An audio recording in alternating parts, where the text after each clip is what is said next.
اعوذ باللہ من الشیطان اللعین الرجیم بسم اللہ الرحمن الرحیم الحمد للہ رب العالمین الصلاة والسلام علی اشرف الانبیاء والمرسلین وعلی آلہ طیبین الطاہرین المعصومین الذین اذہب اللہ عنہم الرجس وطہرہم تطہیرا اللہم صلی علی محمد وآل محمد اللہم اخرجنا من الظلمات الوہم واکرمنا بنور الفہم اللہم افتح علینا ابواب رحمتک وانشر علینا خزائن علومک برحمتک یا ارحم الراحمین۔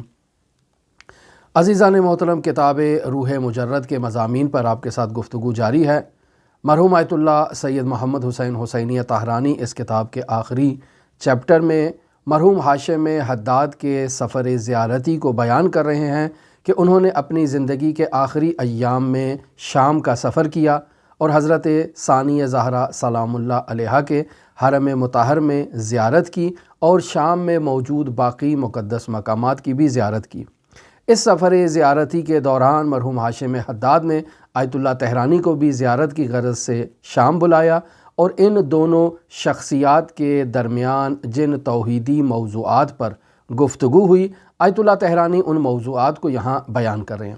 آج جس پیراگراف کو بیان کر رہے ہیں وہ نفی خواتر سے متعلق ہے۔ آیت اللہ طاہرانی اپنی گفتگو کے ٹائٹل کے طور پر یہاں بیان کرتے ہیں کہ سالک اس سیر و سلوک کے نتیجے میں ایک ایسے مقام پر پہنچ جائے گا کہ اس سالک اور اس سالک کے خیالات کے درمیان سد سکندر بنا دیا گیا ہو۔ لہٰذا اس پیراگراف کی اور اس ٹائٹل کی وضاحت کو بیان کرنے سے پہلے آپ کی خدمت میں یوں بیان کرتا چلوں کہ خواتر خاطر کی جمع ہے اور خاطر کا مطلب ہے خیال، اور خواتر ہوں گے خیالات۔ پس نفی خواتر کا مطلب ہوگا انسان کا اپنے خیالات سے خود کو آزاد کر دینا۔ اب یہ خیالات دو طرح کے ہیں۔ انسان کے خیالات خیالات رحمانی بھی ہو سکتے ہیں اور یہ خیالات خیالات شیطانی بھی ہو سکتے ہیں، یعنی وہ خیالات کہ جو نیک خیالات ہیں، وہ خیالات کہ جن خیالات کا نتیجہ ایک نیک عمل کی صورت میں انسان کے وجود سے ظاہر ہوتا ہے۔ دوسرے نمبر پر وہ خیالات ہیں جو خیالات نیک نہیں ہیں بلکہ باطل خیالات ہیں، بیہودہ خیالات ہیں۔ اب ان خیالات کا بھی نتیجہ انسان کے وجود میں دو طرح سے ظاہر ہو سکتا ہے، یا عمل کی صورت میں ظاہر ہوگا یا عمل کی صورت میں ظاہر نہیں ہوگا، یعنی اس خیال کو صرف خیال ہی کی حد تک انسان رہنے دے، اس پر عمل نہ کرے۔ جیسے انسان کے ذہن میں خیال آتا ہے کہ وہ کسی خاتون کے قریب ہے اور ایک نامناسب حرکات اس کے ساتھ انجام دے رہا ہے، یہ انسان کے ذہن میں خیال آیا ہے لیکن اس انسان نے اس خیال پر عمل نہیں کیا، یعنی کسی برے فعل کو خارج میں عملی زندگی میں انجام نہیں دیا اور عملی زندگی میں کبھی کسی نامحرم خاتون کے قریب نہیں گیا، صرف خیال کی حد تک یہ ایک خیال اس کے ذہن میں آیا تھا۔ اب یہاں اس انسان نے اپنے وجود سے ان بیہودہ اور باطل خیالات کو برطرف کرنا ہے، چونکہ یہ خیال شیطانی خیالات ہیں،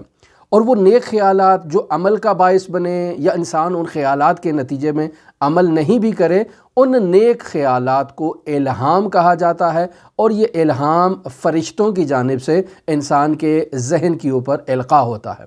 اور وہ برے خیالات جنہیں وسواس کی صورت میں بیان کیا جاتا ہے اور وسواس کا نام دیا جاتا ہے، یہ برے خیالات ہیں۔ یہ برے خیالات شیطان کی جانب سے انسان کے وجود میں القاء کیے جاتے ہیں، الہام کیے جاتے ہیں، ڈالے جاتے ہیں، بتائے جاتے ہیں۔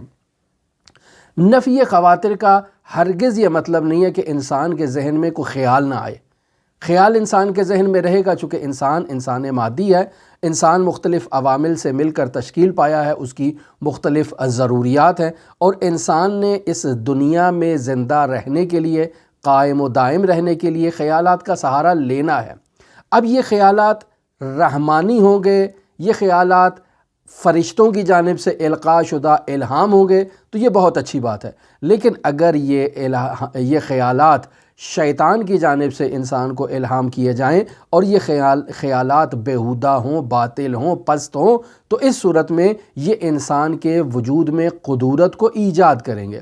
پس نفی خواتر کی بحث کا ہرگز یہ مطلب نہیں ہے کہ انسان اپنے وجود سے خیالات کو بالکل کٹ آف کر دے، بالکل ختم کر دے، بلکہ نفی خواتر کا مطلب یہ ہے کہ انسان اپنے خیالات کو کنٹرول میں لے اور اس کی اجازت کے بغیر کوئی خیال اس کے وجود میں داخل نہ ہونے پائے۔ پس انسان نے گویا کہ خود کو اپنے خیالات کے اوپر ایک محافظ کے طور پر کھڑا کر دیا ہے۔ جیسے بطور معمول بینک کے سامنے ایک گارڈ کھڑا ہوتا ہے کہ جس کا کام ہوتا ہے کسی دہشت گرد کو، کسی چور کو اس بینک کے اندر داخل نہ ہونے دے۔ جیسے مختلف حساس مقامات پر گارڈ تعینات کر دیے جاتے ہیں تاکہ کوئی اجنبی اور غیر متعلقہ شخص جو ہے وہ ان حساس مقامات میں داخل نہ ہو، اسی طرح انسان نہایت ہی حساس ہے۔ انسان اپنی قوہ خیال کے اوپر ایک محافظ کو کھڑا کر دیتا ہے کہ کسی بھی نامعقول، بیہودہ، ناپاک خیال کو میرے وجود میں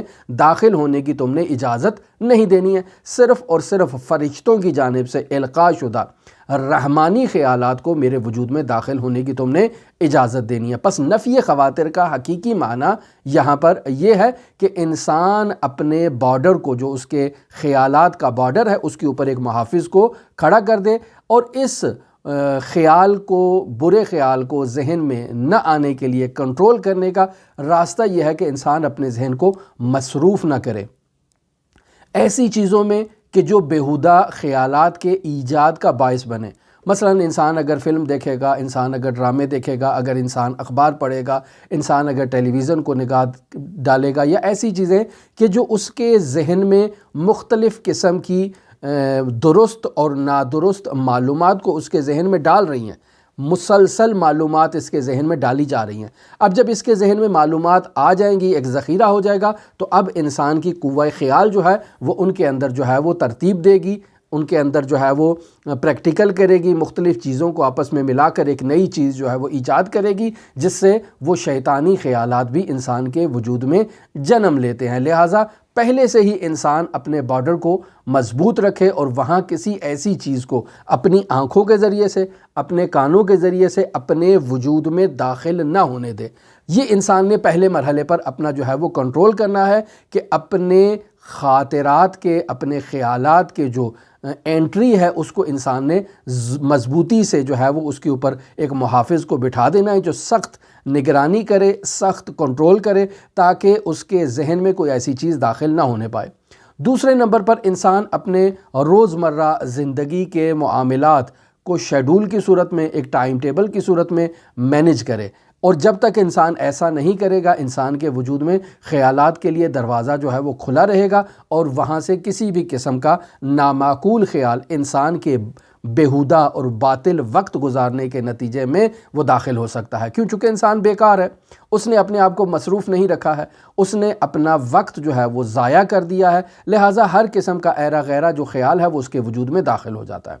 تیسرے نمبر پر انسان نے اپنے نفس کا مراقبہ کرنا ہے، مجاہد بن نفس کرنا ہے، انسان نے جہاد بن نفس کرنا ہے، اپنی نفسانی خواہشات کے مخالفت کرنی ہے۔ انسان کا نفس اس کو کہتا ہے کہ آج فلاں جگہ پر فلاں پروگرام ہے، فلاں جو ہے وہ محفل لگی ہوئی ہے، ہمیں اس محفل میں جانا چاہیے، فلاں جگہ پر فلم لگی ہوئی ہے، ہمیں اس جگہ پر جانا چاہیے، فلاں جگہ پر میلہ لگا ہوا ہے، ہمیں اس جگہ پر جانا چاہیے۔ یہ انسان کا نفس اس کو ابھارتا ہے مختلف قسم کی چیزوں کے بارے میں۔ انسان نے پہلے مرحلے پر تو ایسی چیزوں کی معلومات کو اپنے وجود میں آنے ہی نہیں دینا اپنے ذہن کے قریب۔ اب اگر ذہن کے قریب آ گئیں تو انسان نے ان پر عمل نہیں کرنے دینا تاکہ مزید اس کے جو نیگیٹو آثار ہیں وہ انسان کے وجود میں نہ آئیں۔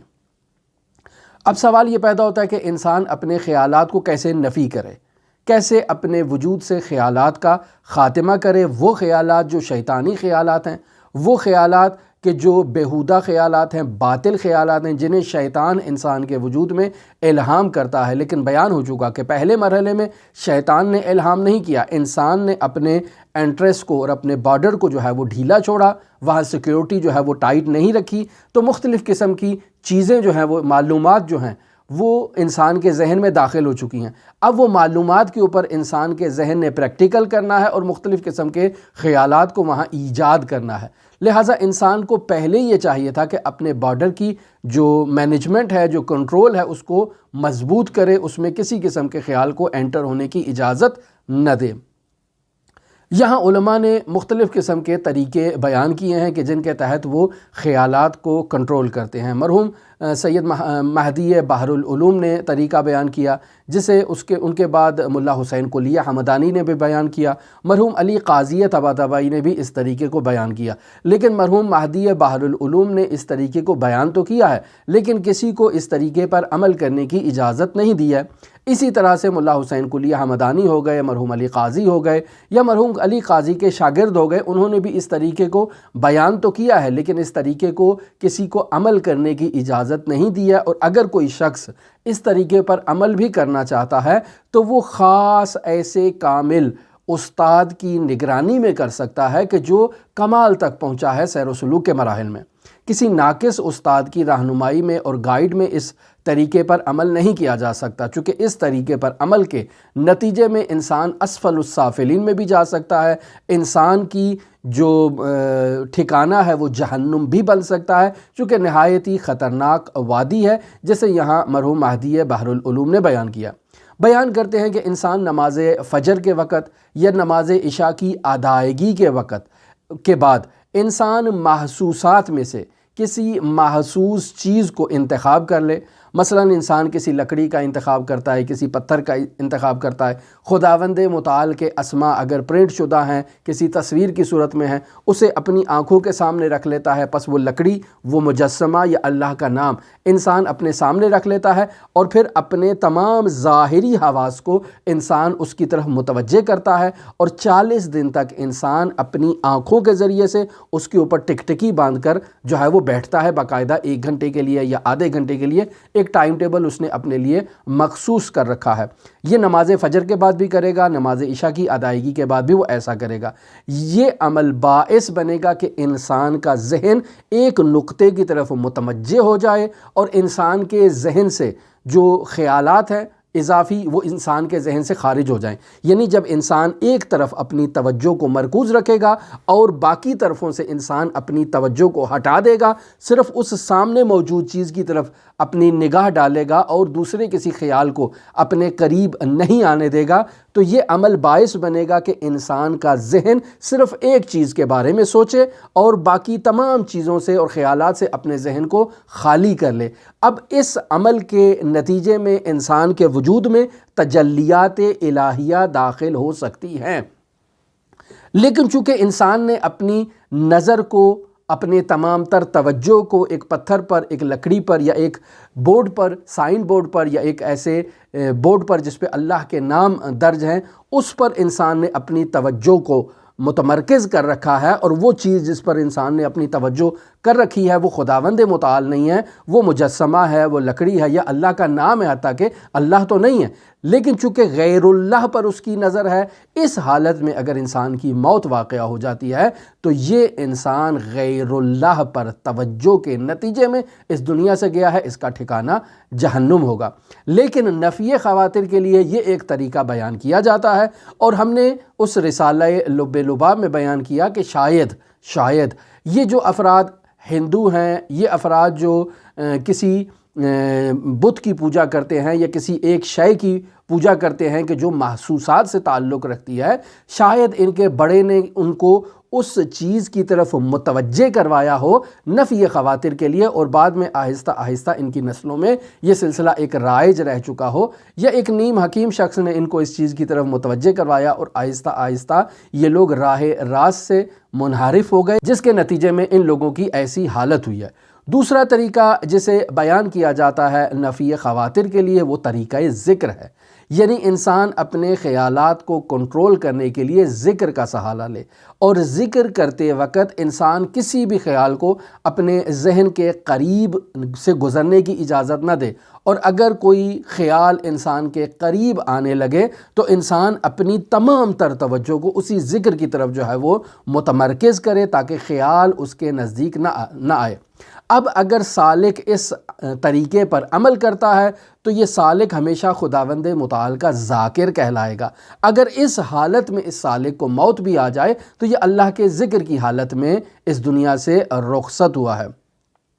لہٰذا مرحوم علی قاضی طباطبائی رحمۃ اللہ علیہ اپنے شاگردوں کو باقاعدہ یہ تلقین کیا کرتے تھے کہ آپ زیارت قبور مؤمنین کے لیے جایا کریں، آدھا گھنٹہ، 1 گھنٹہ 2 گھنٹے جتنا آپ وقت دے سکتے ہیں زیارت قبور مومنین کے لیے جائیں۔ وہاں جا کر آپ ابتدائی جو اوقات ہیں وہاں مرحومین کے لیے فاتحہ خوانی کریں، ان کے لیے قرآن کی تلاوت کریں۔ اس کے بعد کسی کونے میں بیٹھ کر، کسی جگہ مناسب پر بیٹھ کر آپ باقاعدہ ان مرحومین کی زندگی کے بارے میں اور ان کی موت کے بارے میں اور اس کیفیات کے بارے میں کہ اب یہ کس عالم میں ہیں، اس بارے میں آپ غور و خوض کریں۔ چونکہ آپ نے بھی تو انہی مراحل سے گزرنا ہے، ابھی آپ زندگی میں ہیں تو ان مراحل سے عبور کر رہے ہیں، اور جب آپ کا انتقال ہو جائے گا تو آج جس کیفیت میں یہ قبر کے اندر ہیں، کل کو اس کیفیت سے آپ کو بھی گزرنا ہے۔ لیکن جب آپ کی توجہ اس نقطے پر ہوگی کہ ان کے ساتھ اب کیا ہو رہا ہے، تو باقی اضافی خیالات آپ کے ذہن میں نہیں آئیں گے، اور اس انداز میں آپ نفی خواتر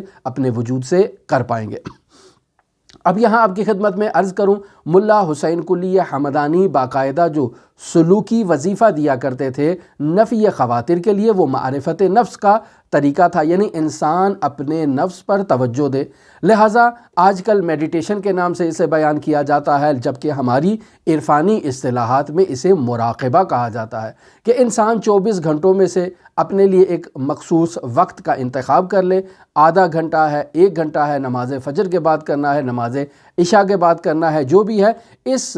وقت انسان ذکر الہی میں اپنے آپ کو مصروف رکھے، خداوند متعال کے کلام الہی یعنی قرآن مجید کی تلاوت کرے، اللہ کی عبادت کرے، حضرات ائمہ معصومین علیہم الصلاۃ سے توسل کرے، اور اس انداز میں انسان اپنے وجود میں اضافی خیالات کو داخل ہونے کی اجازت نہ دے۔ یہ ایک آسان ترین راستہ ہے، یہ ایک تیز ترین راستہ ہے نفی خواتر کے لیے۔ پس معرفت نفس کے ذریعے سے انسان اپنے خیالات کو کنٹرول کرتا ہے۔ نتیجہ یہ ہوا کہ یہ جو طریقے آپ کی خدمت میں بیان کیے گئے نفی خواتر کے، اگر انسان مراقبے کا طریقہ انتخاب کرتا ہے تو اس مراقبے کے نتیجے میں انسان پر توحید کے 4 عوالم جو ہے وہ منکشف ہوں گے۔ پہلا عالم توحید افعال انسان کے سامنے کشف ہو جائے گا، یعنی سالک پر یہ بات واضح ہو جائے گی اور کشف ہو جائے گی کہ اس دنیا میں تمام جتنے بھی افعال ہیں ان کا محور، ان کا منشا جو ہے وہ حضرت حق متعال ہے، لا حول ولا قوت الا باللہ۔ دوسرا سالک پر جو چیز کشف ہوگی وہ توحید صفات ہے، یعنی سالک پر کشف ہو جائے گا کہ موجودات میں ہر قسم کا جو علم پایا جاتا ہے، جو قدرت پائی جاتی ہے، جو حیات پائی جاتی ہے، جو وہ سمیع ہیں، جو وہ بصیر ہیں، ان تمام کا محور اور منشا حضرت حق متعال ہے۔ تیسری چیز جو سالک پر انکشاف پیدا کرے گی وہ توحید اسما ہے، یعنی سالک پر منکشف ہوگا کہ ہر موجود اپنی وجودی وسعت کے مطابق اللہ کے عالم، قادر، حی، سمیع اور بصیر کو درک کرنے کی صلاحیت رکھتا ہے اور درک کر سکتا ہے۔ اور چوتھی چیز جو انسان پر منکشف ہوگی وہ توحید ذات ہے۔ اس مرحلے میں سالک خود کی ہستی کو گم کر دیتا ہے اور صرف خداوند متعال کو اپنے سامنے رکھتا ہے۔ اس کی خودی اس کے لیے باقی نہیں رہتی ہے اور اس کی خودی ختم ہو چکی ہوتی ہے، اور صرف جو وجود باقی رہتا ہے وہ حضرت حق متعال کا ہے۔ یہ وہ آخری مرحلہ ہے کہ سالک کے لیے توحید ذات جو ہے وہ منکشف ہو جاتی ہے۔ اب ہم لوٹتے ہیں مرحوم حاشم حداد کی عبارت کی طرف۔ مرحوم حاشم حداد کہتے ہیں کہ سالک نفی خواتر کے نتیجے میں ایک ایسے مقام پر پہنچ جاتا ہے کہ اب اس سالک کے درمیان اور اس کے شیطانی خیالات کے درمیان گویا کہ ایک نہایت ہی مضبوط، نہایت ہی پختہ سد اور بند باندھ دیا گیا ہے، جس کا نام سد سکندر ہے۔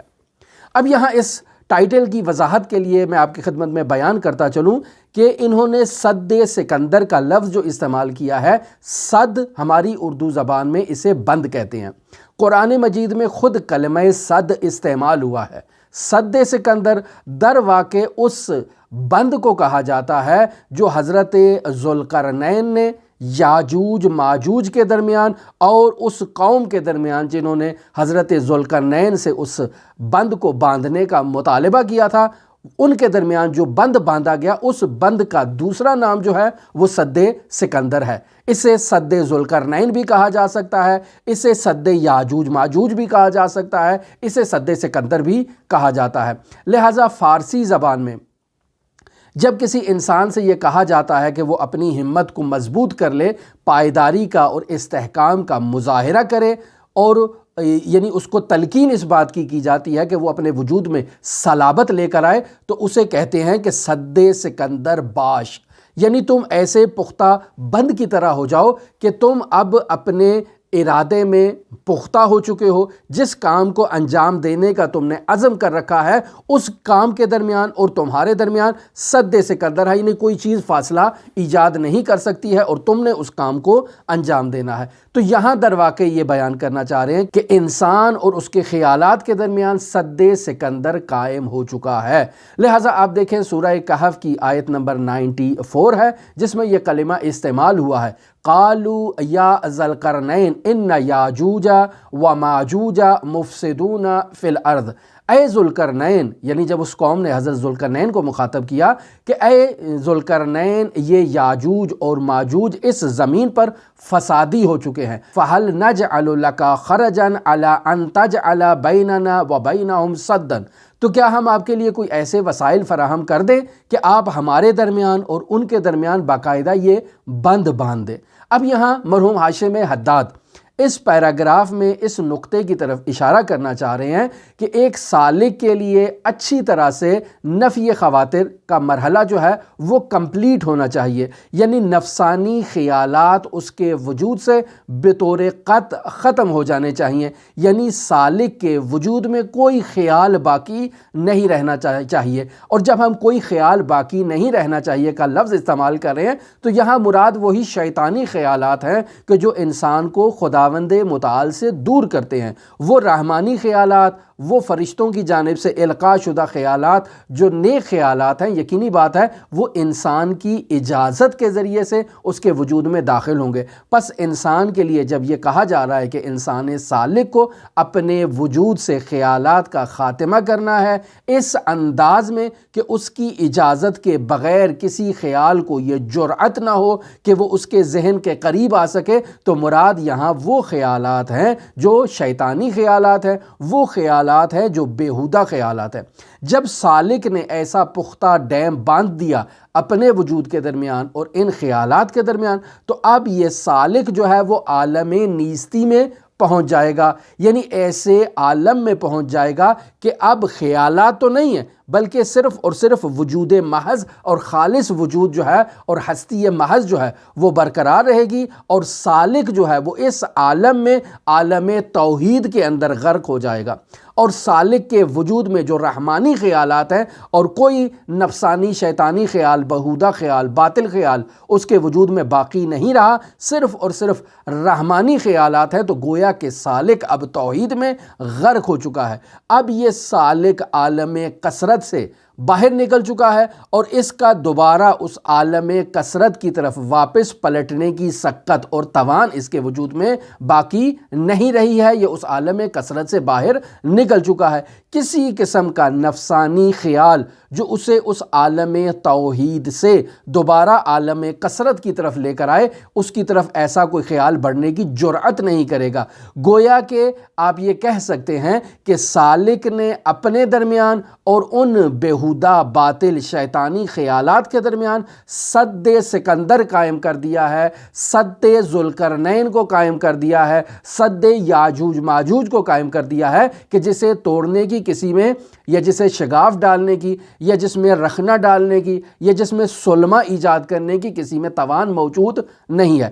اب یہاں سالک کے نفس کی اجازت کے بغیر کوئی خیال اس کے ذہن میں نہیں آئے گا۔ یہ جتنے بھی رحمانی خیالات اس کے ذہن میں آ رہے ہیں، یہ جتنے بھی نیک خیالات اس سالک کے وجود میں آ رہے ہیں، یہ سب اس کے نفس کے پروسیس کے تحت گزرتے ہوئے آ رہے ہیں اور اس کا نفس ان کو داخل ہونے کی گویا کہ اجازت دے رہا ہے۔ یعنی اگر سالک اجازت نہ دے تو یہ نیک خیال بھی سالک کے وجود میں داخل ہونے کی جرأت نہیں کرے گا، اور سالک نے اپنے ذہن پر اس قدر پختہ محافظ کو بٹھا رکھا ہے کہ کسی بھی قسم کے ایسے منفی اور نیگیٹو خیال کو اس کی اجازت کے بغیر اس کے وجود میں داخل ہونے کی اجازت اس نے نہیں دینی ہے۔ اب یہاں سالک کی یہ پہلی کیفیت جو تھی جس میں ہر قسم کا خیال ایرا غیرہ نتھو خیرہ اس کے وجود میں داخل ہو جاتا تھا، اور اب یہ جو سالک کی کیفیت ہے کہ جس میں اس کی اجازت کے بغیر صرف اگر خیال نے آنا ہے تو رحمانی نے آنا ہے، اور اس کے علاوہ کوئی خیال اس کی اجازت کے بغیر اس کے وجود میں داخل نہیں ہو سکتا۔ ان دو حالتوں کو اگر مد نظر رکھیں تو ان کے درمیان تضاد پایا جاتا ہے۔ سالک کی یہ دو کیفیتیں ایک دوسرے سے اس طرح سے مختلف ہیں۔ پہلے جو بھی خیال تھا وہ اس کے وجود میں داخل ہو جاتا تھا، اور ہر قسم کا خیال داخل ہو کر اس کے دل پر قبضہ کر لیتا تھا، لیکن اب کسی کو اجازت نہیں ہے، کسی کی جرأت نہیں ہے، اور سالک کے وجود میں کوئی خیال اس کی اجازت کے بغیر داخل ہونے کی جرأت نہیں کر سکتا۔ پہلے جو خیالات آتے تھے وہ اس کے دل پر قبضہ کر لیتے تھے، اب جب دل پہ قبضہ ہو گیا ہے تو اس قبضے کو چھڑانے کے لیے، جیسے زمینوں پہ قبضہ ہو جاتا ہے نا، تو زمینوں پہ قبضہ چھڑانے کے لیے انسان کو سالوں عدالتوں کے چکر کاٹنے پڑتے ہیں، جوتے گھسانے پڑتے ہیں، اور مختلف کورٹوں سے گزرتے گزرتے سپریم کورٹ میں گزرنا پڑتا ہے، اور بس اوقات انسان کی ساری زندگی گزر جاتی ہے، انسان زمین کا قبضہ نہیں چھڑا سکتا ہے۔ اسی طرح انسان کے دل پر اگر یہ باطل خیالات قبضہ کر لیں تو ان کا قبضہ کرنا ممکن ہے، 1 گھنٹے کا کام ہو، 2 گھنٹے کا کام ہو، ایک فلم دیکھنے کا کام ہو، ایک ڈرامہ دیکھنے کا کام ہو، لیکن اس قبضے کو چھڑانے کے لیے انسان کو سالوں محنت کرنی پڑے گی، شدید سے شدید تر مراقبہ، محاسبہ اور ریاضت کی ضرورت ہے تاکہ انسان اپنے وجود سے اس قبضے کو چھڑا سکے۔ لیکن اگر انسان کے وجود میں یہ صرف اور صرف وہ خیالات آ رہے ہیں جن خیالات کو داخل ہونے کی انسان کا نفس انہیں اجازت دے رہا ہے، اور وہ خیالات بھی خیالات رحمانیہ ہیں، تو اس کیفیت میں یہ سالک ہمیشہ اپنے رب کے ساتھ ہوگا، اپنے رب کے حرم میں ہوگا، اور اس کے ذہن میں جو خیال بھی آئے گا وہ رب اور رب کے حرم سے متعلق رحمانی خیال ہوگا،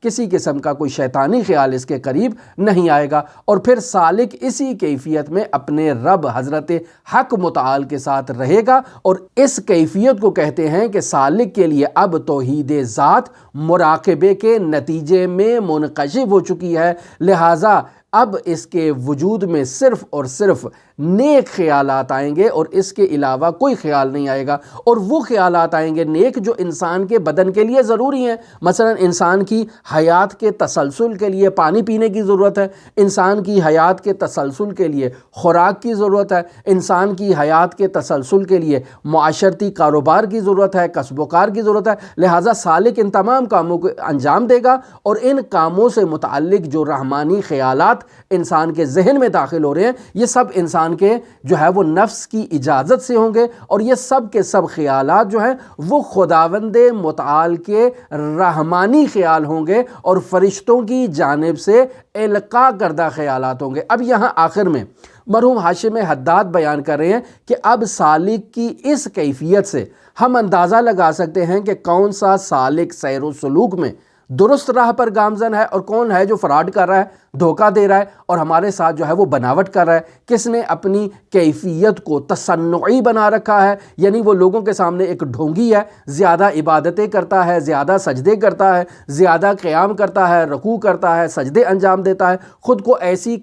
کاموں میں اس نے مصروف رکھا ہے، لیکن اس کے وجود میں نہ تو نماز ہے، نہ عبادت ہے، نہ قیام ہے، نہ رکوع ہے، نہ سجدہ ہے۔ اس نے یہ ڈرامے کر کے لوگوں کو اپنی طرف جذب کرنے کی کوشش کی ہے تاکہ اس کی پیری مریدی جو ہے نا وہ چل سکے، اس کا کاروبار چل سکے، لوگ اس کے پاس آئیں، اس کے پیر دبائیں، اس کو نظر و نیاز دیں۔ یہاں سے معلوم ہو سکتا ہے کہ سالک کے وجود میں اگر نفی خواطرات کی کیفیت ہو چکی ہے، یعنی سالک نے اپنے وجود سے شیطانی اور بیہودہ اور باطل خیالات کا اگر خاتمہ کر دیا ہے تو یہ شخص جو ہے یہ اب توحید کے بلند ترین مراحل تک پہنچ سکتا ہے اپنے اس نفی خواطر کی سٹیج کے مطابق۔ پہلے مرحلے میں اس کے لیے توحید افعال ظاہر ہوگی، پھر توحید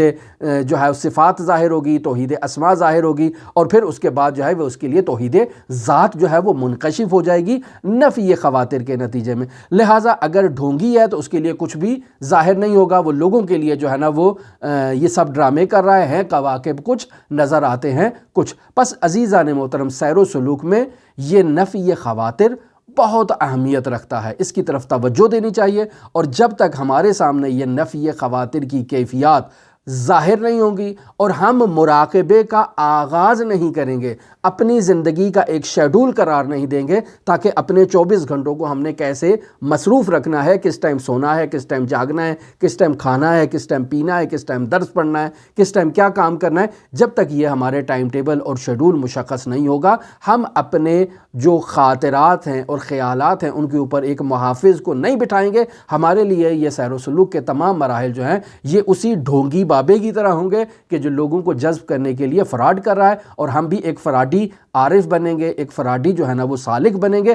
حقیقت میں ہمارا سیر و سلوک سے جو ہے وہ کوئی تعلق نہیں ہوگا۔ تو ہماری دعا ہے کہ خداوند متعال ہمیں ان مطالب کو سمجھنے کی توفیق عطا فرمائے۔ نفی خواطر سے متعلق تفصیلی گفتگو ہم رسالہ لب لباب میں آپ کی خدمت میں بیان کر چکے ہیں۔ ہماری دعا ہے کہ خداوند متعال ہماری اس گفتگو کو اپنی بارگاہ میں قبول و مقبول فرمائے۔ خداوند متعال ہمیں ان معارف کو سمجھنے اور ان پر عمل کرنے کی توفیق عطا فرمائے۔ خداوند متعال منجی عالم بشریت حضرت صاحب العصر و زمان کے ظہور میں تعجیل فرمائے، ہمیں ان کے اصحاب و آوان و انصار میں سے شمار فرمائے۔ آپ تمام عزیزان کے لیے امام علی ابن موسی رضا کی نورانی بارگاہ میں نائب الزیارہ بھی ہیں اور دعا گو بھی ہیں۔ اللہم صلی علی محمد و آل محمد وعجل فرج قائم آل محمد۔